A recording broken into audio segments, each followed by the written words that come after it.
Cette traversée du lac Kivu, je ne l'oublierai jamais.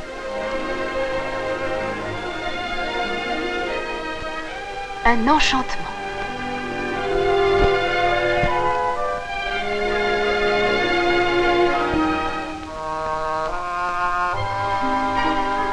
J'étais venue pour rassembler sur place la documentation de ma thèse sur les us et coutumes du vieux Rwanda, petit pays perdu au cœur de l'Afrique.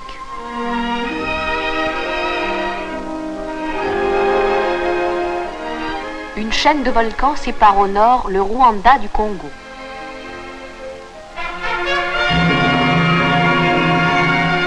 Pays des monts de la Lune, voilà comment Hérodote appelait le Rwanda il y a 2000 ans. Il fallut attendre 1894 pour que le premier Européen, l'Allemand von Goetzen, y pénètre.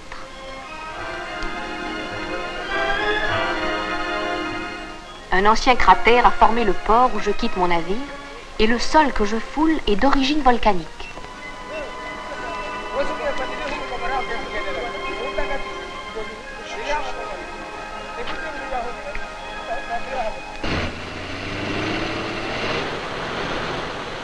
Ici, les Belges n'ont épargné ni argent ni peine. Les maisons sont modernes, les routes remarquables. On croirait qu'ils ont voulu faire de Kizeni une seconde Nice et des rives du lac Kivu une côte d'Azur africaine. Je n'aurais jamais pensé que l'Afrique fût si belle.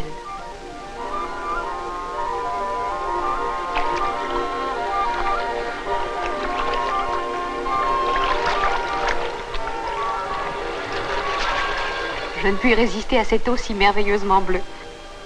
En un instant, études et doctorats sont oubliés. C'est alors que soudainement j'eus ma première vision du vieux Rwanda. Sur la plage, un enfant conduit un personnage de taille remarquable.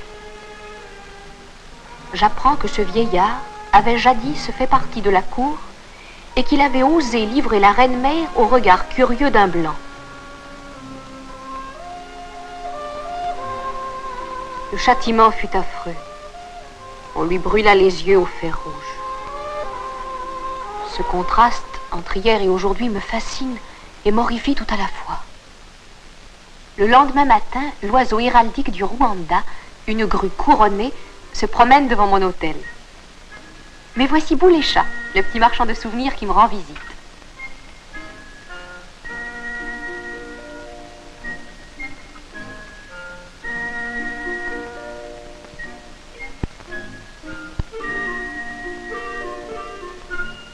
Souvenir? Souvenir, mademoiselle? Comment résister à la prière de ces grands yeux?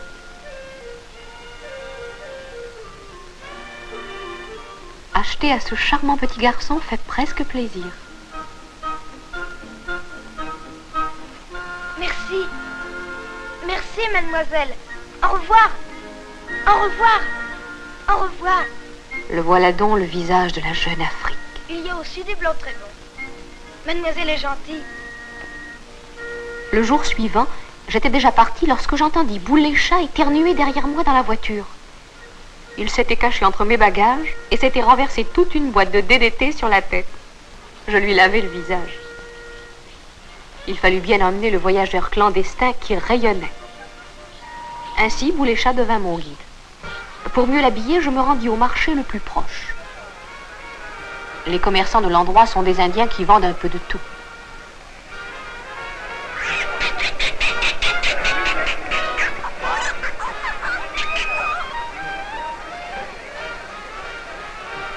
J'aurais bien acheté le perroquet, mais comment l'emmener avec moi? Coco, Coco, alors? Tu veux venir avec moi en Europe? Je te soignerai bien. Pas de marché sans crieur, sans tam-tam. Le continent noir connaît aussi le fameux lave blanc comme la neige. Mais les personnes âgées ne goûtent guère cette réclame, ni le bruit de la musique moderne. Et les rares acheteurs ne viennent que pour quelques poivrons ou une poignée de poissons secs.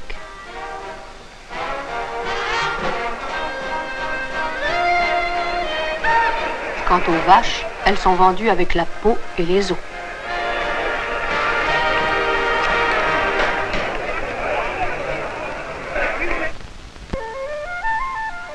Le troupeau, dans ce cadre pittoresque, évoque les alpages et donc des flots de lait.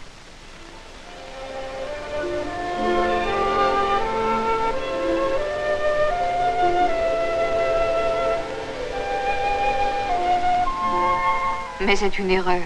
Ces vaches ne donnent guère qu'1 litre de lait par jour et leur viande est coriace.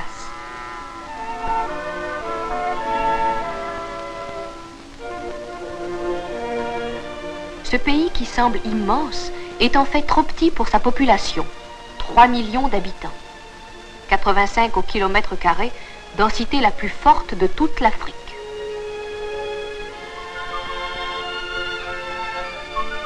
Le Rwanda n'exporte guère. Un peu de café et du pyrètre, une plante que l'on cultive depuis la dernière guerre dans la région des volcans à 2000 mètres d'altitude. On n'en récolte que les fleurs qui, une fois séchées, entrent dans la composition d'insecticides tels le DDT. Ce sont surtout les enfants qui en font la cueillette, art délicat car il s'agit de reconnaître d'un coup d'œil la maturité des fleurs.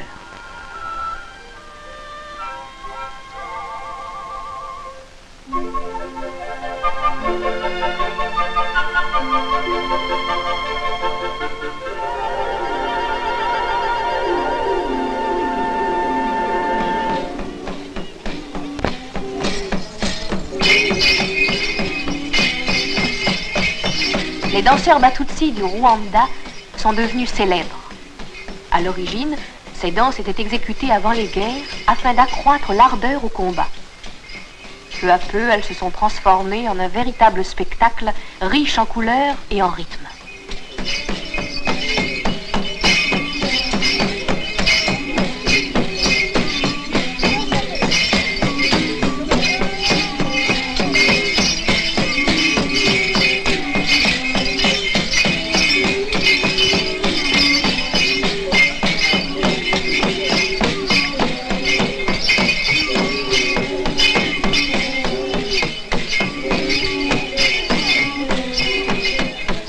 Me ménage une surprise bien agréable. Sous les yeux critiques des maîtres de ballet, il danse devant moi pour honorer, selon l'antique usage, l'hôte de la lointaine Europe.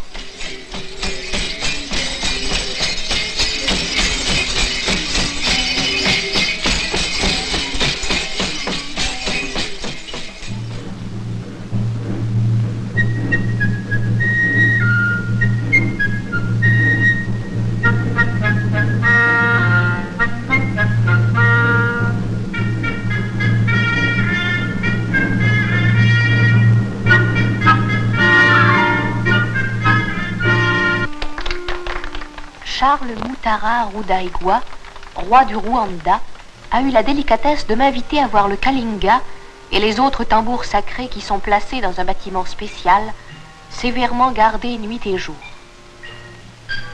Symbole et réalité du pouvoir royal. Il suffirait qu'un usurpateur les vole pour pouvoir prétendre au trône. Leur peau est enduite du sang d'ennemis vaincus. Que ne raconteraient-ils pas s'ils pouvaient parler? Mais ils sont muets. En leur honneur, comme pour le roi, on bat les tambours du palais matin et soir.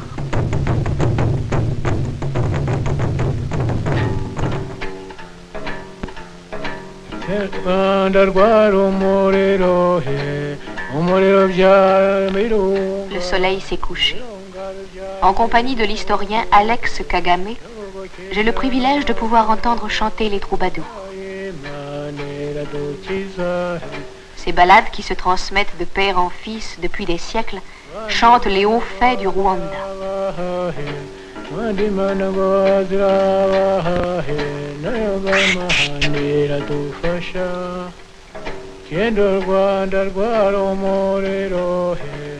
Soudain, tout se confond.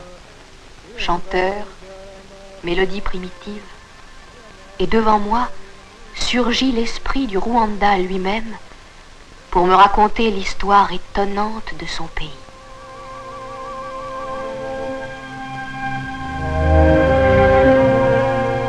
Le Le Rwanda naquit du feu.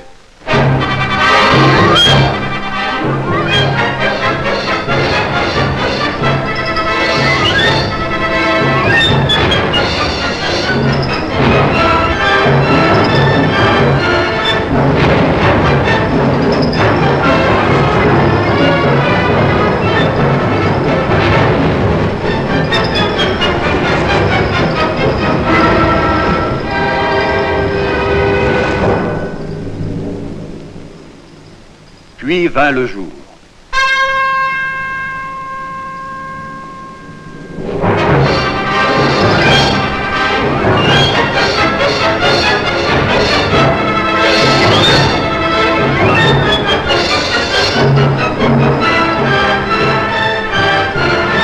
Et Imana dit que la terre produise des herbes et des plantes qui portent des graines.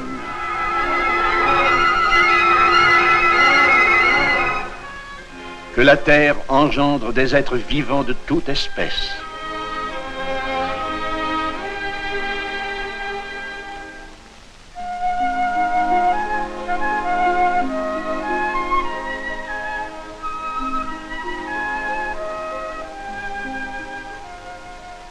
Et la nuit fut, et le matin.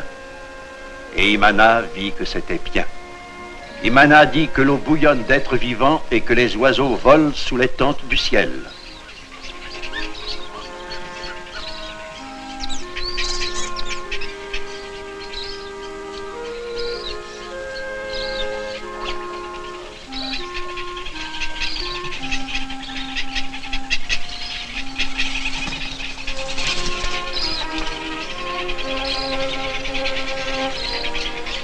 Que la terre produise des animaux, des reptiles et des bêtes de toutes espèces. Et il en fut ainsi.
Et Imana dit, les hommes auront tout pouvoir sur les poissons de la mer, sur les oiseaux du ciel, sur les animaux et sur toute la terre.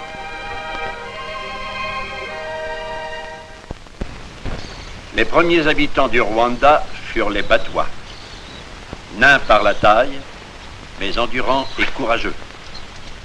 Ces pygmées vivaient de la chasse. Pour armes, ils n'avaient que des frondes et des lances de pierre. Leur ennemi le plus dangereux était le gorille.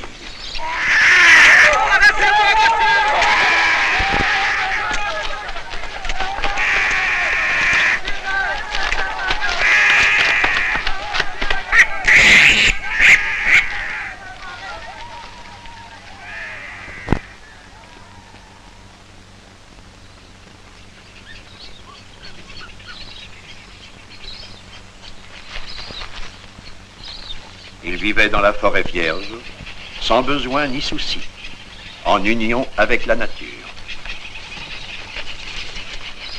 Ils découvrirent un jour par hasard l'ami le plus fidèle de l'homme, le feu.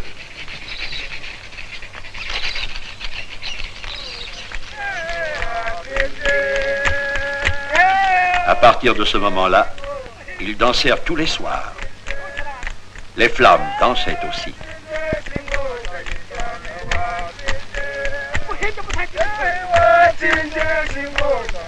Et la nuit, le feu chassait le froid lorsqu'ils dormaient sous les étoiles d'Imana.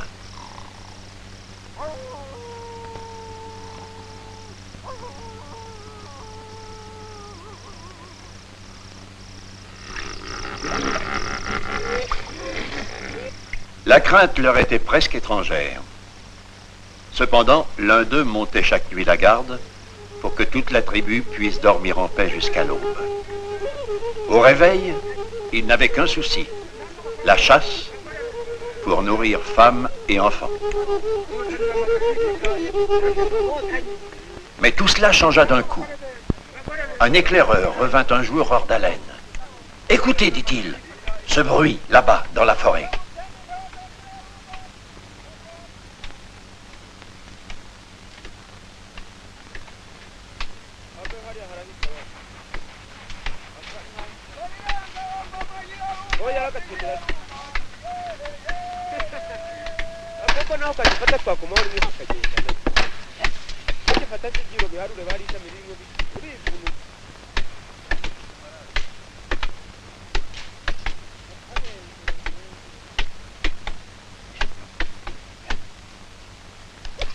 Ils virent des êtres de même nature qu'eux, mais plus grands, et qui frappaient avec des armes tranchantes sur les arbres jusqu'à ce qu'ils tombent.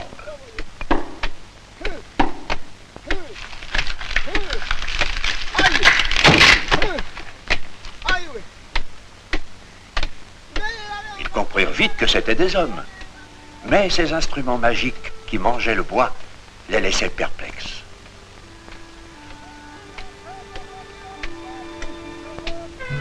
Ils camouflèrent donc un de leurs plus adroits chasseurs et lui donnèrent pour mission de se glisser auprès des étrangers et de s'emparer d'une des armes étonnantes.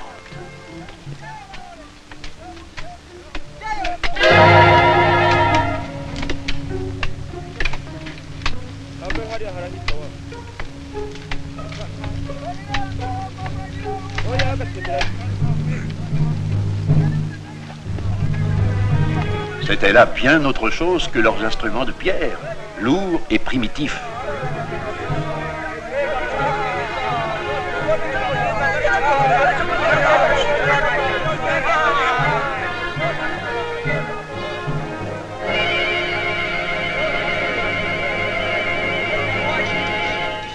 Or, les Baoutous, c'était le nom des intrus, possédaient réellement un secret. Ils savaient fondre le fer. Art compliqué, travail long et difficile, qui commençait tard dans la nuit pour ne finir qu'au matin, et qui requérait le concours des esprits.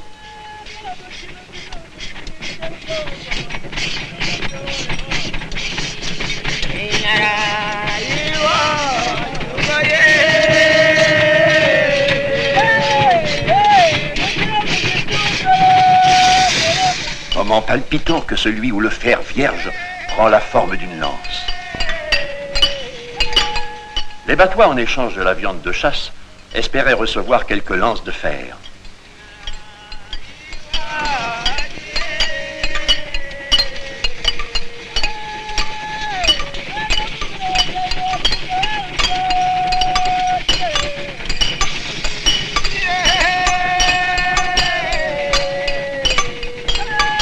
Comme les Baoutous sont aussi débonnaires que laborieux, le troc fut bientôt conclu.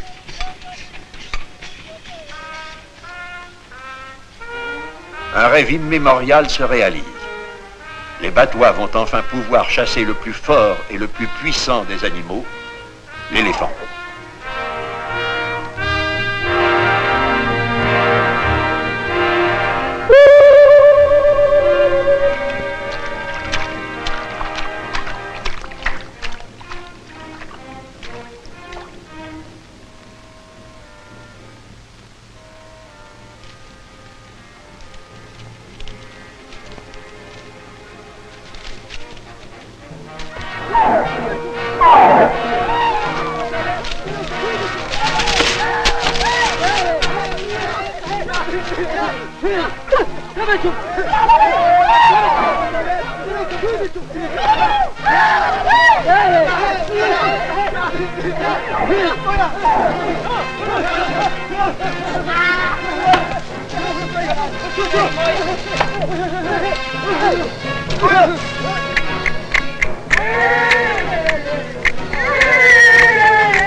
Frénésie de la victoire.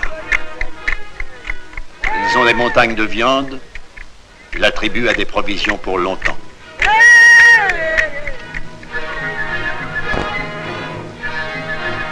Le chef, lui, reçoit comme trophée la trompe et la queue de la bête. Mais ces nouveaux voisins présentent autant d'inconvénients que d'avantages. Sans cesse, ils défrichent et les petits batois sont refoulés toujours plus avant dans la forêt. Les Baoutous passent la journée entière dans les champs avec leur famille. Dès leur naissance, les enfants sont marqués par le rythme des travaux rustiques. Et à peine ont-ils grandi qu'ils gardent déjà les chèvres. Devenus adolescents, ils imploreront à leur tour la bénédiction d'Imana sur la semence nouvelle qui lèvera et fructifiera au centuple pour nourrir leur jeune foyer.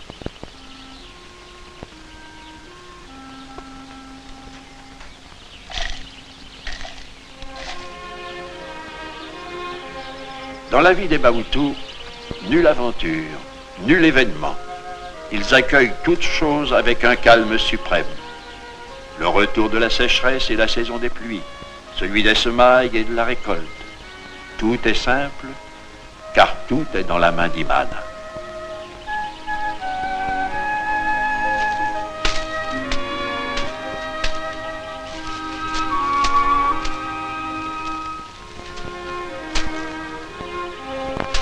Ils savent que la vie humaine est comme celle des plantes, floraison, maturité, mort.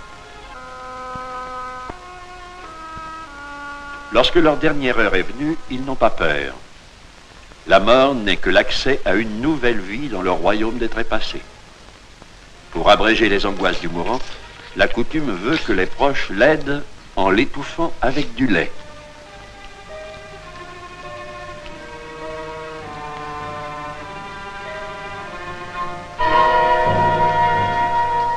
Pour l'esprit du mort, on construit une petite hutte. Et puis, on répand des gouttes de bière, nourriture symbolique. Les enfants et petits-enfants du défunt récolteront désormais les fruits du bananier. La vie est ainsi, au Rwanda comme ailleurs. L'existence passe comme un ruisseau. C'est un présent du grand Imana, et il faut la mettre à profit avant qu'elle ne s'enfuit. Longtemps après l'arrivée des Baoutous au Rwanda, les Ibis virent passer très loin en aval du Nil un autre peuple qui entreprenait une longue migration. Seul Imana sait quelle était la patrie des Batutsi.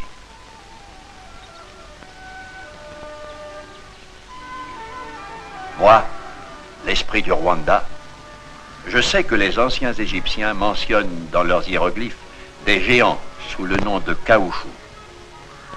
Les vases et les monuments des pharaons montrent également l'animal élevé par ce peuple, la vache Ataor avec ses longues cornes recourbées.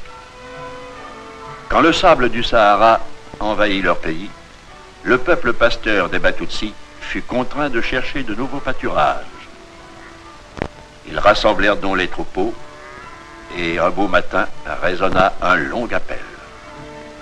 En route!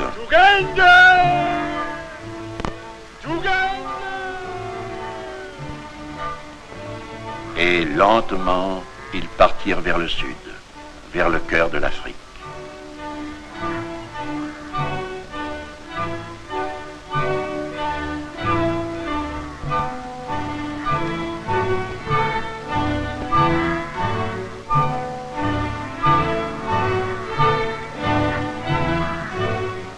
Plus loin, toujours plus loin, descendant des hauts plateaux d'Abyssinie, à travers des savanes pauvres, le long des grands lacs africains.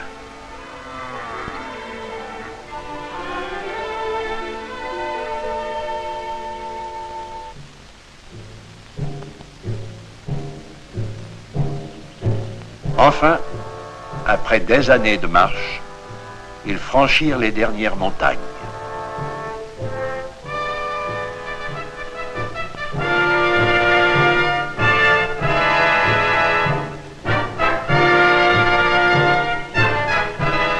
Sous leurs yeux s'étendait un pays superbe, le pays aux 1000 collines, mon pays, le Rwanda.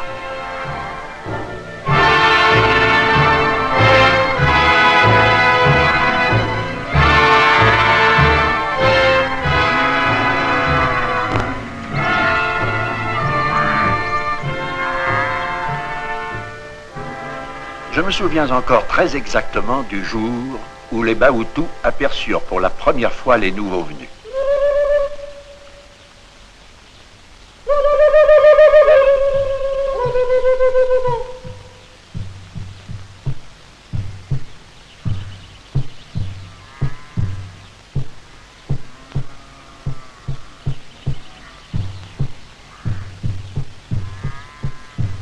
Jamais encore, ils n'avaient vu ni bête aussi curieuse que la vache, ni d'homme aussi gigantesque.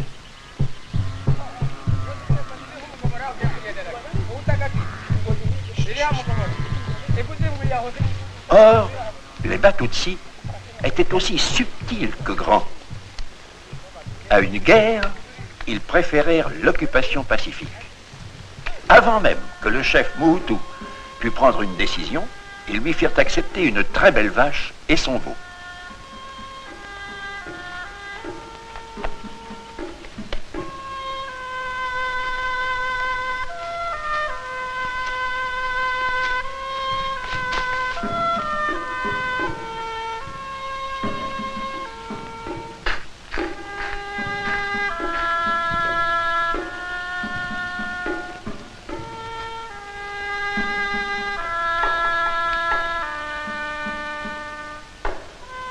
Les Bahutus apprécièrent le liquide blanc dispensé par la vache et pensèrent que c'était là un cadeau vraiment précieux. Les Batutsi avaient gagné la partie, car les Bahutus étaient si satisfaits qu'ils se déclarèrent prêts à conclure le pacte du sang qui scelle l'assistance mutuelle. Au lait, on mêla quelques gouttes du sang de chacun des partenaires et chacun but en signe de fraternité. Grâce à leurs vaches, les Batutsi purent se fixer sans conflit dans le pays, où les braves Bahutus leur construisirent des cases.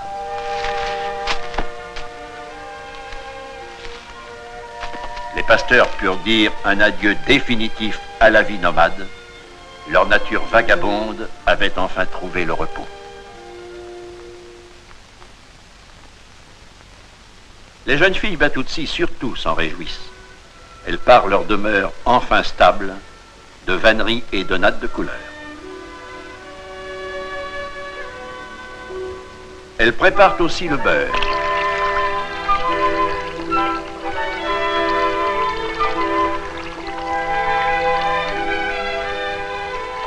Mais ce beurre, il est interdit de le manger. On l'utilise comme crème de beauté.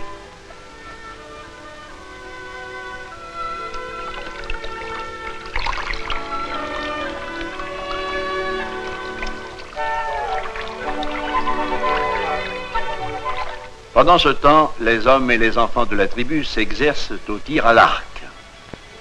C'est là une obligation que le roi surveille lui-même.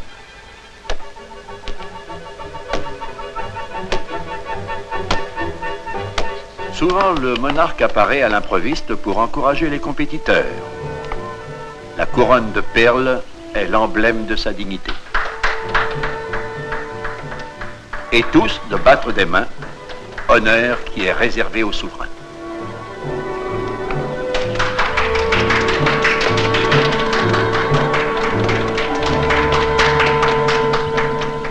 La puissance des Batutsi va toujours croissante Et c'est pourquoi les Baoutous se rendent en cortège auprès du roi avant le début des labours. Dès qu'on leur a remis les houes royales, ils interprètent en son honneur la danse de la houe. Après seulement, les travaux peuvent commencer.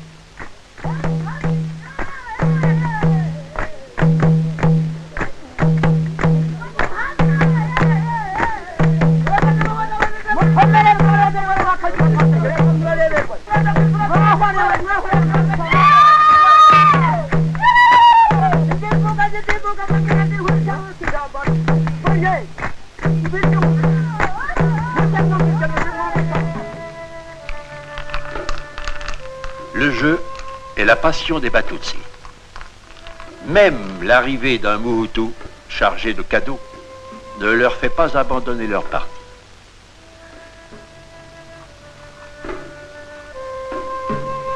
Ces cadeaux ont d'ailleurs une signification symbolique. Le plus pauvre s'en sert pour témoigner de son infériorité. En échange, il réclame une tête de bétail. Si le marché se fait, le pauvre acquiert l'assurance d'être protégé par le plus riche. Ainsi, peu à peu, par leurs vaches, les Batutsi devinrent les seigneurs et les Bahutus leurs serfs, soumis au Shebudja, le seigneur, qui doit veiller sur la vie et les biens de ses protégés. Mais tous, maîtres et serviteurs, ont besoin de la protection du grand Ryangombe, chef des esprits supérieurs. Purifié par une aspersion de lait de chaud, un néophyte attend le cœur battant le moment de tremper ses lèvres dans un breuvage mêlé de quelques gouttes du sang des témoins. Cet acte est un serment de fidélité inviolable au puissant Ryangombe, une promesse d'aide fraternelle aussi à tous ceux qui ont déjà communié avec le grand esprit. L'évocation de l'esprit peut commencer.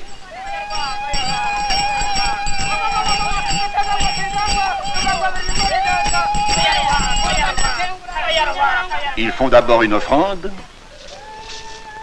puis ils s'abandonnent à une danse de possédés, car tous ceux qui seront saisis par l'esprit de Ryangombe connaîtront le bien-être sur la terre et une place de choix dans l'autre vie.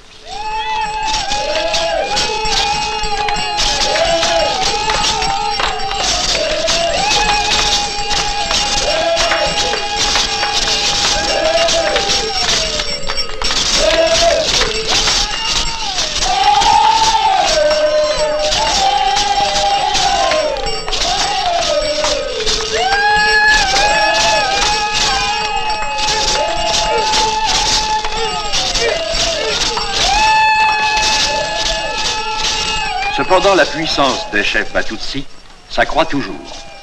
Ils se font porter par leurs serfs.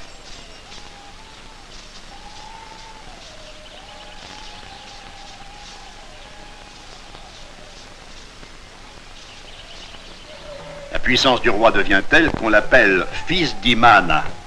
Il est devenu le Mwami, le maître suprême auquel appartiennent les hommes et même les fruits de la terre. C'est pourquoi chaque année, on lui apporte dans une énorme corbeille les prémices de la récolte.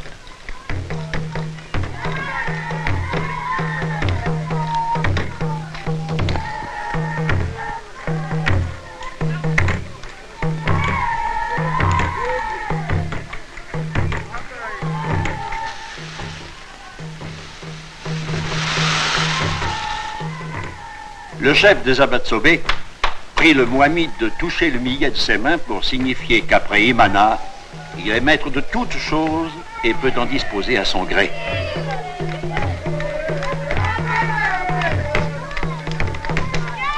De même, le roi effleure les vases et les récipients.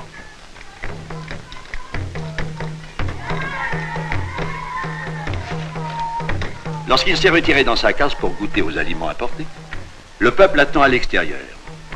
Dès que le souverain aura manifesté sa satisfaction, la fête pourra commencer. Tous les assistants sont les hôtes du roi et peuvent manger et boire à satiété. La récolte est bonne, il faut s'en réjouir. Les enfants de mon peuple, cette année encore, seront à l'abri du souci.